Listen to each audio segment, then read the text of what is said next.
patriarcalismo, esse é o tema da discussão do programa de hoje. Historicamente, a legislação sempre protegeu a sociedade patriarcal. No caso brasileiro, influenciado pelo Código Civil de Napoleão, isso fica muito evidente. Mas duas coisinhas aqui que o Sérgio contava nos bastidores. O Vargas Llosa, que apanhava muito do pai, enfim, escreve até o livro dos cães, como é o nome do livro? Cidade dos Cachorros. Cidade dos Cachorros, que, de certo modo, ele mesmo conta para vocês, né? E a outra é a passagem dos votos. Conte rapidamente, Sérgio, antes da gente... A sociedade patriarcal era tão instituída que um pai... Eu digo isso do interior, mas era assim, você ia visitar, meu pai era político, então você chegava lá e dizia assim, aqui em casa são 18 votos, porque era ele, a mulher e 16 filhos. E você abria as urnas e naquela urna tinha 18 votos. E do Vargas Llosa? O Vargas Llosa falando a respeito do seu pai, que o humilhava, que o espancava, que o feria moralmente, que o chamava de maricas. Porque na ele frente queria ser dos escritor. colegas? Na frente dos colegas. A relação dele com o pai é absolutamente terrível. E ele dizia, numa conversa que teve antes aqui no Fronteiras do Pensamento, que talvez esse pai tivesse sido necessário para que ele se aguçasse, como tu colocaste muito bem, também no intervalo, aguçasse a sensibilidade para poder escrever. E falamos assim de uma série de escritores, um grande número de escritores, cuja relação angustiante, aflitiva e por vezes de grande violência do pai em relação aos mesmos, possibilitou que talvez essa sensibilidade fosse canalizada para... Por outro lado, acho que nesse movimento da escrita, o sujeito constrói o seu pai através da escrita, né? Então, é uma forma de purgação e de resgate. Às vezes se idealiza um pai que não existiu e às vezes demoniza também, como no caso dos cães ali, eu sempre esqueço o nome do livro. A Cidade dos Cachorros. Cidade dos Cachorros, né?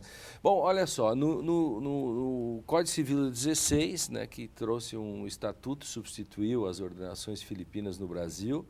No início, casadas eram relativamente incapazes.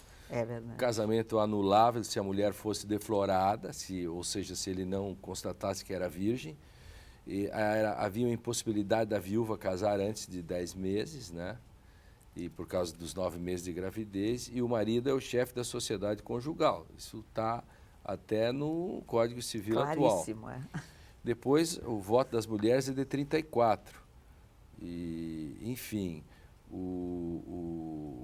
a extinção da punibilidade nos crimes sexuais pelo casamento, isso só foi extinto em 2005.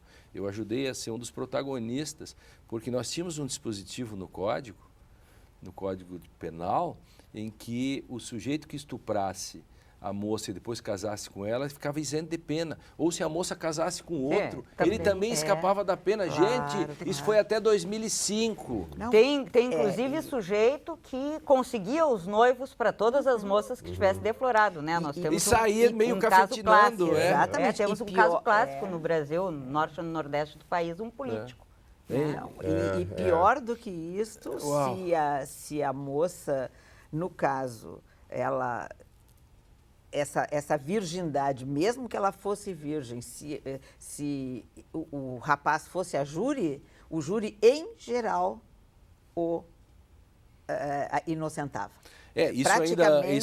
Isso antes do Código de 40. Até 40, especialmente. Até 40, quer dizer, ou seja... O Guy de Maupassant tem um conto de uma moça que é deflorada, que é estuprada, na verdade, e ninguém quer casar com ela. Aí quando o sujeito casa, aquilo causa um escândalo na pequena cidade, porque como ele ia casar como se ela tivesse culpa de ter sido estuprada, né? Um conto também onde se nota que, claro, o Maupassant fica do lado da moça, mas é incrível, né? Isso no fins do século XIX. Vejam... Quantas outras foram para o convento também, né? Como? Quantas foram para o convento também? Claro, né? que sim, porque sim. Aí era também um fim, uma punição, né? E a literatura, né, é farta no sentido de trazer essa relação. Nós já mostramos aqui a questão do patriarcalismo, né? Mas vejam como nós acabamos de demonstrar aqui a questão presente, que se até 2005 o homem que estuprasse se livrava da pena. E olha que teve uma parte da comunidade jurídica que resistiu bravamente. que tem gente até hoje sustentando que não é possível que o sujeito tem que ficar penando, mesmo que depois a mulher case com outro, enfim. Bom, nós temos juízes que recorrem à Bíblia para dizer que a Lei Maria da Penha é inconstitucional, né? Há casos, exatamente. Temos esse tipo de caso, né? Agora, essas situações, em geral, me remetem muito à política do nazismo, né? Hitler propunha que a posição da mulher estivesse relacionado ao que se chama os 3 Ks, né? 3 letras Ks, cuja tradução vai dar igreja, criança e cozinha. Kirche, Kinder, Kirche. Kirche, Kinder, Kirche. Né? Esse é o lugar e o território, a jurisdição do feminino é essa na Alemanha nazista. Né? E nós podemos pensar de que forma isso persiste ainda hoje, se persiste, se não persiste, né? E mais, em que medida a nossa legislação ampara isso. Porque é diferente de um elemento cultural de um elemento legitimado pela legislação. Em termos de legislação que estamos falando, e a Constituição de 88 trouxe a igualdade dos sexos, de gênero, todos nós sabemos disso, né? Os direitos e deveres referentes à sociedade conjugal são exercidos igualmente entre marido e mulher, mas a Lei Maria da Penha, por exemplo, teve que ser feita uma pequena modificação para evitar que, do momento que o homem batia na mulher, ou ele fosse, ela fazia a queixa, a notícia do fato, e depois ele ameaçava, ela ia lá e retirava. E com isso não tinha processo. Aí voltava e apanhava de novo. Aí então fizeram uma modificação, o Supremo Tribunal fez uma interpretação dizendo que não, que ela não pode retirar. Uma vez feita a queixa. Vai até o fim, porque no caso ela era a hipos. Era um fator medo que normalmente vulnerável. Mas o que isso significa no imaginário, Sérgio? Num imaginário social, prenhe ainda do velho. Do velho patriarcalismo que ainda está presente. Mando masculinos. Mando masculino, poder. Vejam a questão, ainda poucas mulheres na própria política. Parlamento Nacional, como é que vocês veem isso? Tem uma campanha que foi lançada agora em março pelo TSE, né? No sentido de mobilizar as mulheres para terem uma participação mais efetiva na política, né? Então tem esse programa que foi lançado.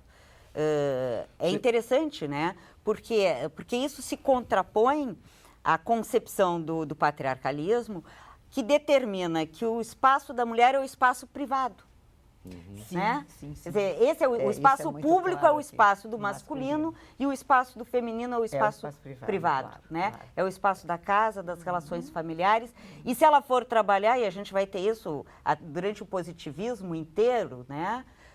Tem uma estudiosa da história, Clarice Ismério, que escreve um texto sobre o imaginário no Rio Grande do Sul, né? Da mulher nesse período do positivismo.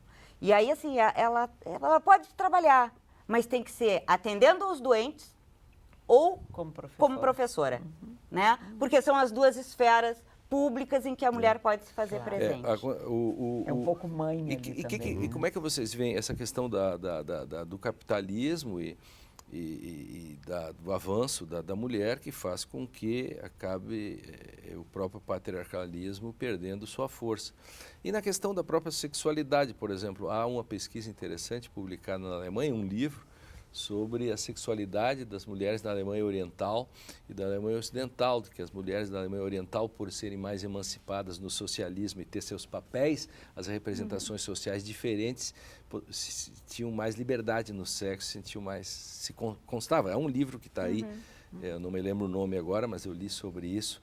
Tem a ver isso, vocês acham? Quer dizer, na medida em que ela assume outros papéis, que são papéis masculinos ou destinados ao homem, e ela então assume um outro modo na própria relação entre homem e mulher?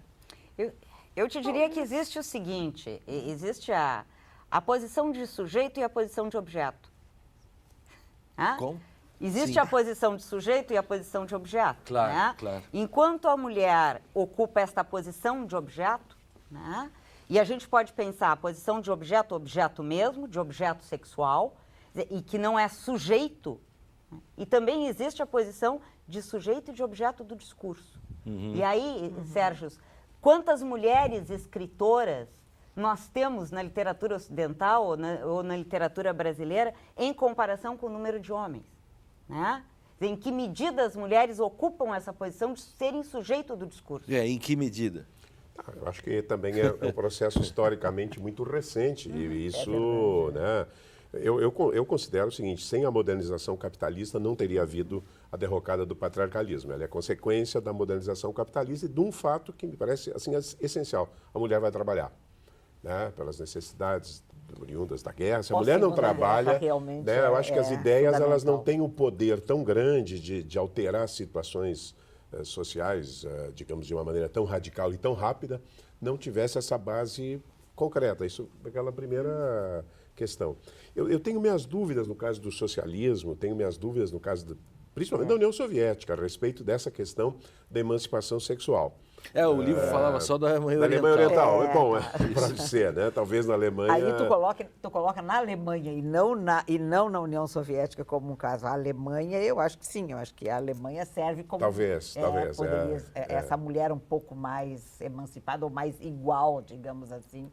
Porque isso aparece... Porque todas elas trabalhavam. Então, exatamente. Agora, claro que eu acho que na questão não é só na literatura, né?